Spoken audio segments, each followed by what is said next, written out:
আসসালামু আলাইকুম। আজকে আমি আপনাদেরকে রূপচাঁদা ফিশ ফ্রাই করে দেখাবো। মূলত আমি যেভাবে রূপচাঁদা মাছগুলো ফ্রাই করি সেই প্রসেসটাই আপনাদের সাথে শেয়ার করব। ব্যস্ততার কারণে আমার এই চ্যানেলটাতে বেশি ভিডিও আপলোড করা হয় না।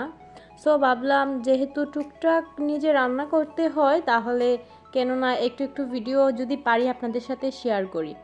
তাহলে চলুন আর কথা না বাড়িয়ে মূল প্রসেসে চলে যাই। সো আমি এখানে মাছটাকে একটা ছুরির সাহায্যে এইভাবে মাছের পিঠটাকে কেটে নিচ্ছি। এইভাবে যদি মাছটাকে কেটে নেই তাহলে এর মধ্যে হলুদ মরিচটা খুব ভালো করে ঢুকবে আর ভাজার সময় খুব ডিপলি ফ্রাই হয়ে যাবে। আর এই রূপচাঁদা মাছটা কিন্তু ভালো করে ফ্রাই করে খেলেই ভালো লাগে। সো আমি এক এক করে 4 পিস মাছকে এভাবে কেটে নিলাম।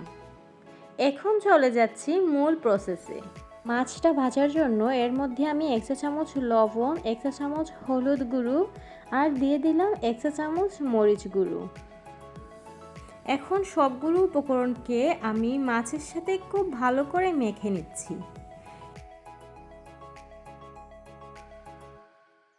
এইদিকে চুলোয় আমি একটা প্যান বসিয়ে নিলাম। এর মধ্যে আমি অ্যাড করে দিলাম পরিমাণ মতো সয়াবিন তেল।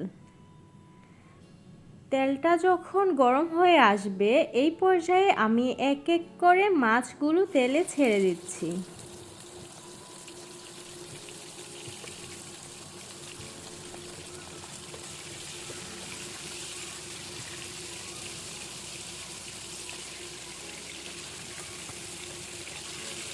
প্রতিটা পিঠ এখন আমি 5 থেকে 6 মিনিটের মতো করে ভেজে নিব।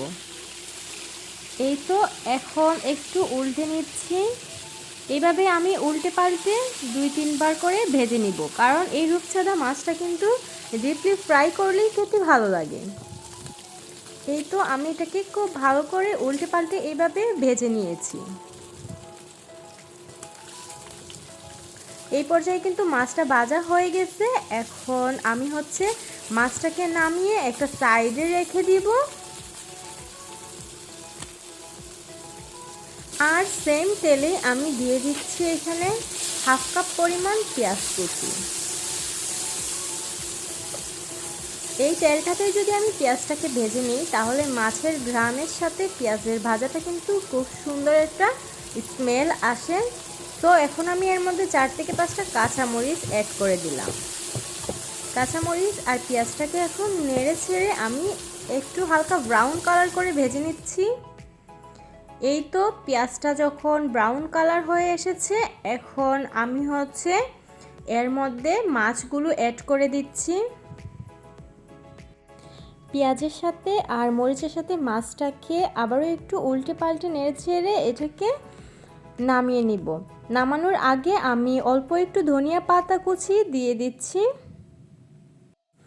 সো এই ছিল আজকের রূপচাঁদা fish fry recipe. I hope রেসিপিটি আপনাদের কাছে ভালো লেগেছে। যদি ভালো লাগে তাহলে অবশ্যই লাইক কমেন্ট শেয়ার করতে ভুলবেন না। আর অবশ্যই চ্যানেলটি সাবস্ক্রাইব করে পাশে থাকা বেল আইকনটি ক্লিক করে দিবেন সবার আগে নতুন ভিডিওর আপডেট পেতে। সবাই ভালো থাকবেন, সুস্থ থাকবেন। টাটা, টেক কেয়ার, আল্লাহ হাফেজ।